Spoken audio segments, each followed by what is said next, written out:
Fala galera, tô chegando aí para mais uma aula de sociologia, cara. Sociologia é linda. E hoje a gente vai estudar um tema que eu tenho certeza que você já ouviu pelo menos falar.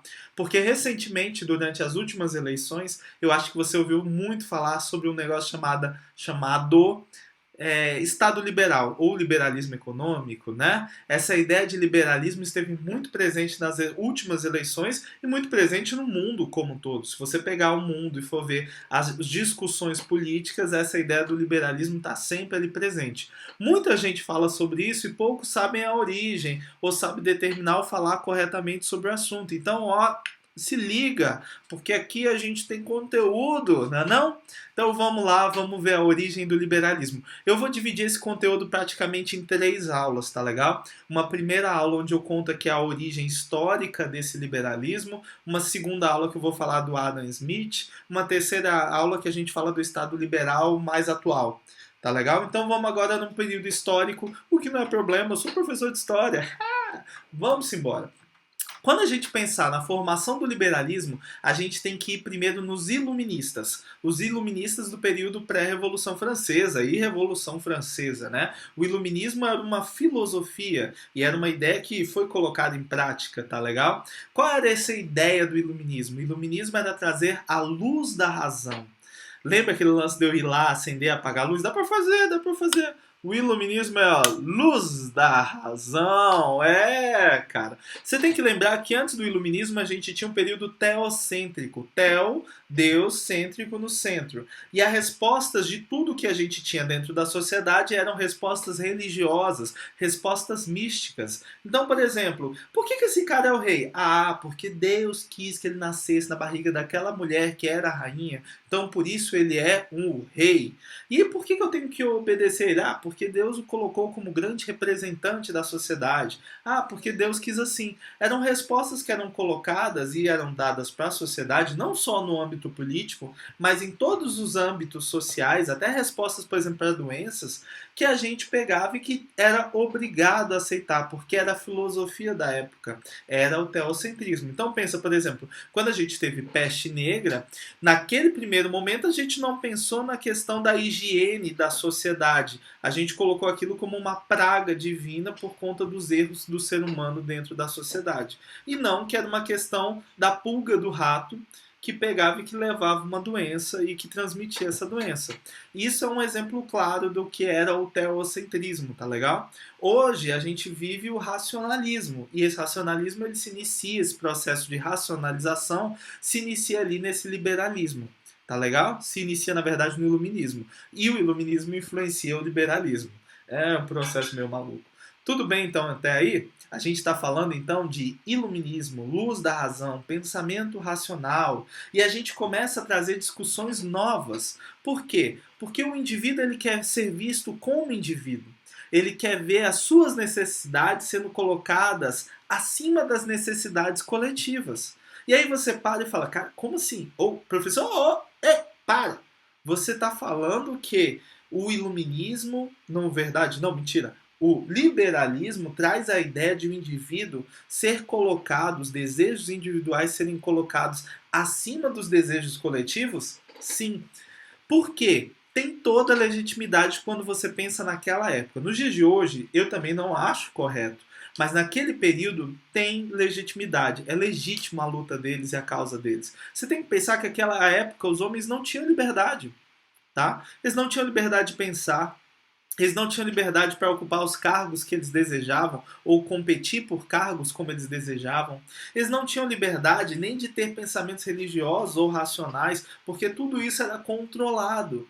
Então, quando a gente está falando da origem do liberalismo, eu estou falando de colocar o indivíduo além do coletivo, porque esse indivíduo deve ser valorizado, seus desejos, suas vontades, suas perspectivas sobre o mundo. Tá legal? Então, pensando naquele período, pô, bacana. Se você pensar nos dias de hoje, realmente o capitalismo ele estimula demais a individualidade e isso é extremamente negativo, porque isso torna, por exemplo, nós que somos proletários fracos. Tá legal? A gente sabe que é na coletividade que está a força, porém nós pensamos e o Estado e o capitalismo nos leva a pensar de maneira individualista. Fechado? Vamos mandar ver? Vamos continuar? Então, bora lá. Quando você pensar, então, nessa ideia de iluminismo, você tem que lembrar que os iluministas, durante a Revolução Francesa, a gente tem lá os direitos do homem e do cidadão. E naqueles direitos do homem e do cidadão já tem um rascunho daquilo que vai ser, cara, o liberalismo.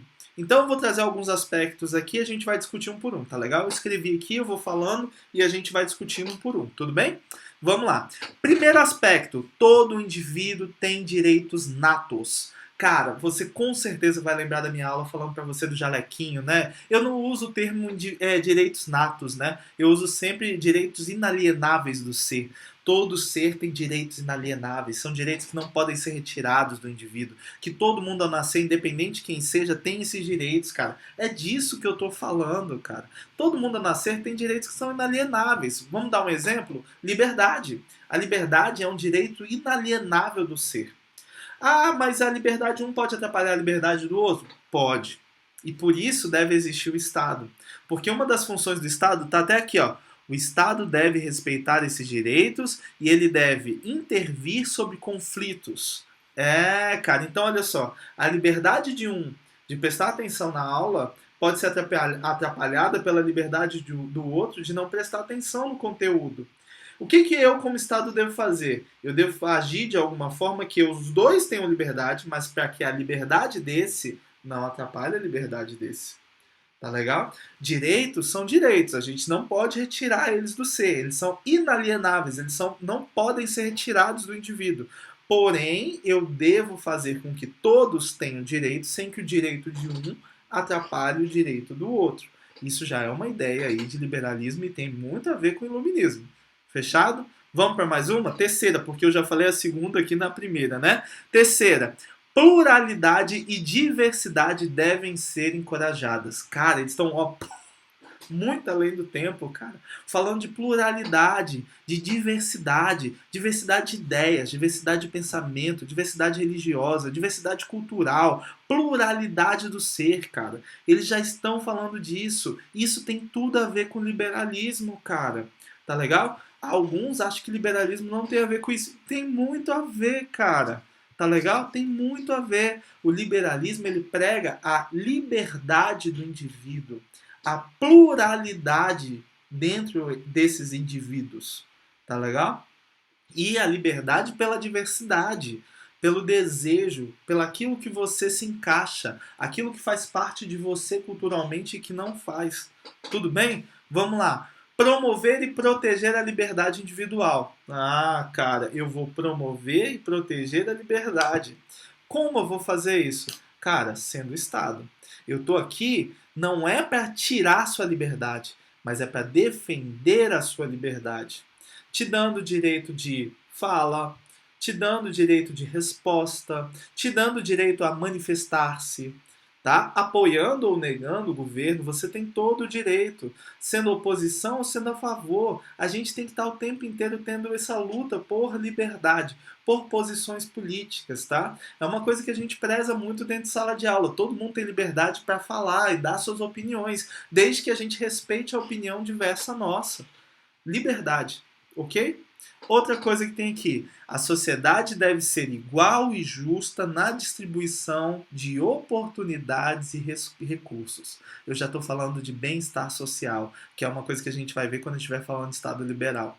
Tá legal? O bem-estar social tem tudo a ver com isso aí, ó. A sociedade deve ser igual e justa na distribuição de oportunidades e recursos. Eu já estou falando de equidade, eu já estou falando de oportunidades, de recursos iguais, para que todos possam alcançar os mesmos locais.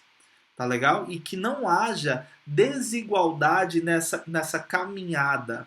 Eu tenho que trazer igualdade para os indivíduos. Esse termo da igualdade está muito presente. Faz parte quando você pensa assim: liberalismo, Estado liberal, eu estou falando de defender valores individuais. Eu estou falando quais são os principais valores individuais que eu estou falando. Eu estou falando de liberdade e igualdade.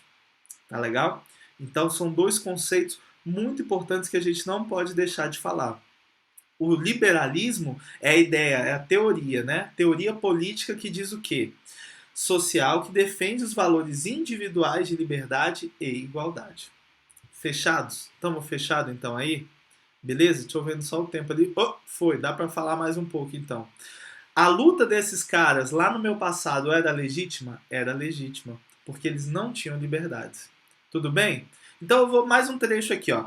A história do liberalismo está ligada ao desenvolvimento atual da democracia. Então, a democracia tem tudo a ver com o liberalismo. E óbvio que tem, pessoal. Como que eu posso falar de liberalismo, de igualdade entre os indivíduos dentro de uma ditadura ou dentro de uma monarquia absolutista? Dentro de um império, dentro de uma tirania? Você não tem liberdade dentro desses ambientes. A liberdade ela só pode existir dentro da democracia. Por isso a democracia ela é tão importante e ela está tão relacionada à ideia de Estado liberal. Tudo bem? Outro tópico. O Estado assume a função de garantir os direitos individuais. O Estado deve garantir os direitos de liberdade, por exemplo, para todos, de igualdade para todos, de trabalho, de saúde, de educação para todos. Agora, uma coisa a gente tem que colocar, quando a gente estiver falando de Estado e estiver falando de liberalismo econômico, eles sempre falam do Estado mínimo, tá? É o Estado que intervém o mínimo possível dentro da sociedade.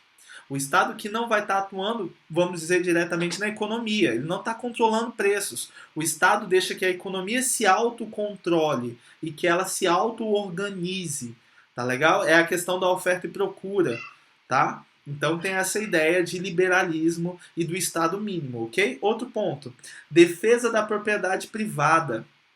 Vamos defender a propriedade privada, porque a propriedade privada é o direito do indivíduo e que está acima do coletivo, porque é o indivíduo ali que está sendo colocado. Essa propriedade privada, se você pensar naquele passado lá nosso, cara, muito pertinente, tá? É uma luta e uma justa luta, principalmente quando eu falo naquele período. Porque eu estou falando de burgueses que querem participar da política, que querem participar de discursos sociais e de discussões sociais para poder, vamos dizer, mudar leis e reger coisas que não podiam, tá? Burgueses que viam sua propriedade privada muitas vezes sendo tomada por monarcas ou por nobres por desejo. E não, eu quero ter uma coisa que assegure a minha propriedade privada. Tudo bem? Povo passa a exigir mais representação política. Povo, eu estou falando principalmente a burguesia, tá? A burguesia, sim, ela vai lutar por muito mais representação política. Ela quer participar da política, ela quer atuar principalmente nos viés econômicos para que ela possa vender ainda mais, que ela possa comprar ainda mais e que ela possa lucrar ainda mais. Tá legal? Quando você pensa na Revolução Francesa, o povo assumiu o cargo, né? A burguesia subiu ao poder e a burguesia pôde participar desse processo. Uma outra revolução que eu acho muito legal é a Revolução Gloriosa na Inglaterra, porque na Revolução Gloriosa, gloriosa porque ela não teve mortes, a gente vai ter o quê? O povo, o parlamento, que era formado por puritanos e presbiterianos, eu estou falando de burgueses, vai governar a Inglaterra. Você tem um rei, você tem uma rainha. Até hoje a gente tem. A Elizabeth fez um discurso recentemente sobre o coronavírus, bem bacaninha. Ela é linda, cara, muito bonitinha. Tá legal? Ela fez um discurso, porém quem governa a Inglaterra é o parlamento inglês. E o parlamento era formado por quem? Pela burguesia. A burguesia quer participar da política, ela quer tomar decisões, ela quer estar ali mexendo sobre a economia, porque é o que justamente forma ela, é a questão econômica, é o comércio, e eu quero poder falar sobre isso. Eu não quero a intervenção real, monárquica, sobre a economia. Eu quero a liberdade disso, tá legal? Então, cara, pra gente fechar, liberdade econômica e livre comércio, né? Estado mínimo e participação mínima do Estado sobre a sociedade. É a ideia do Estado de direito, direito de igualdade, liberdade e por aí vai. Tudo bem? Essa parte histórica a gente fecha hoje e depois a gente vai para a nossa parte, vamos dizer, Adam Smith, né? Adam Smith e depois a gente vai falar sobre o Estado moderno. Ok, pessoal? Um abraço para todos, até mais.